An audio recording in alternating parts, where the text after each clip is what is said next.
હું doctor Urmin Dhruv lifestyle disease prevention YouTube channel તથા HCG hospital તરફથી આપ સૌનું અભિવાદન કરું છું. આપણે એન્જિયોગ્રાફીની વાતો કરી, આપણે એન્જિયોપ્લાસ્ટીની વાતો કરી, સ્ટેન્ટની વાતો કરી. છેલ્લો પ્રશ્ન રહે છે, એન્જિયોપ્લાસ્ટી પછી કામે ક્યારે ચડી શકાય? આખા લેક્ચરનો નટશેલ આની અંદર છે, પણ કહી શકાય કે જો એન્જિયોગ્રાફી પછી તમારું ડેસ્ક જોબ હોય, ટેબલ પર બેસીને કામ કરવાનું હોય, હળવું કામ હોય તો 3 દિવસમાં તમે કામે લાગી જઈ શકો. મધ્યમ શારીરિક કામ હોય તો અઠવાડિયાની અંદર. પરંતુ જો ભારે શારીરિક કામ હોય, ખાસ કરીને વજન ઉઠાવવાનું, તો મહિનો રાહ જોવી જોઈએ. જો એન્જિયોપ્લાસ્ટી હાર્ટ એટેક પછી કરવામાં આવી હોય તો ઓછામાં ઓછું 1.5 મહિનો રાહ જોવી સલાહકારક કહેવાય.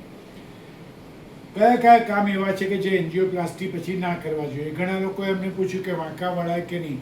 બિલકુલ વાંકા વળી શકાય, બીજા દિવસથી જ આપ વાંકા વળી શકો, પરંતુ વાંકા વળીને વજન ના ઉઠાવાય, ભારે વજન ના ઉઠાવાય, અથવા તો વજનને ધક્કો ના મરાય. ભારે વ્યાયામ ડૉક્ટરની સલાહ વગર ના કરાય. અતિશય ગરમ વાતાવરણમાં કે જ્યાં ડિહાઇડ્રેશન ઝડપથી થાય એવી કોઈ પણ જગ્યાએ કામ કરવું યોગ્ય નથી. જો શરીરમાંથી પાણી નીકળી જાય, ઝાડા ઉલટી થાય તો તાત્કાલિક ડૉક્ટરનો સંપર્ક કરવો. લાંબા સમય સુધી તણાવવાળું કામ નહીં કરવું. 8 કલાક જનરલી કામ તમે કરી શકો. ઓબ્વિયસલી ધૂમ્રપાન તમાકુથી દૂર રહો. બાકી ધીમે ધીમે નિયમિત ચાલવાનું, ઓફિસનું કામ, ડૉક્ટરની સલાહ મુજબ વ્યાયામ, આ ચાલુ કરી શકાય. છેલ્લો પ્રશ્ન, શું મોનિટરિંગ જરૂરી છે એન્જિયોપ્લાસ્ટી પછી, સ્ટેન્ટ મૂક્યા પછી?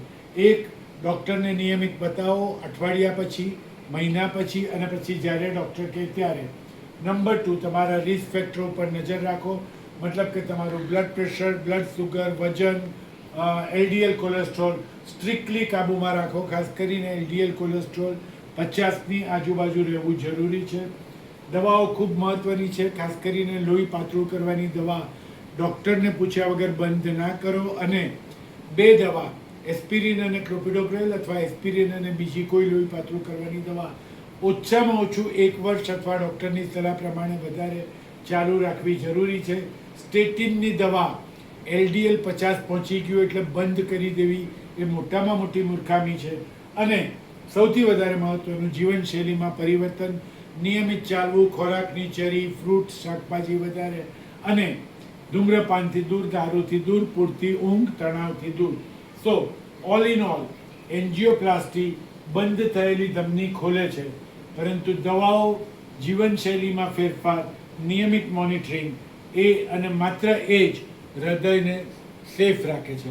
તો આજે અહીંયા જ રોકાઈશું. એન્જિયોગ્રાફી, એન્જિયોપ્લાસ્ટી વિશેના તમારા પ્રશ્નોના જવાબ કાલે આપીશું, અને પરમ દિવસથી કોઈ નવા ટોપિક સામે તમારી સામે હાજર થઈશું. નમસ્કાર, ડૉક્ટર ધ્રુવ.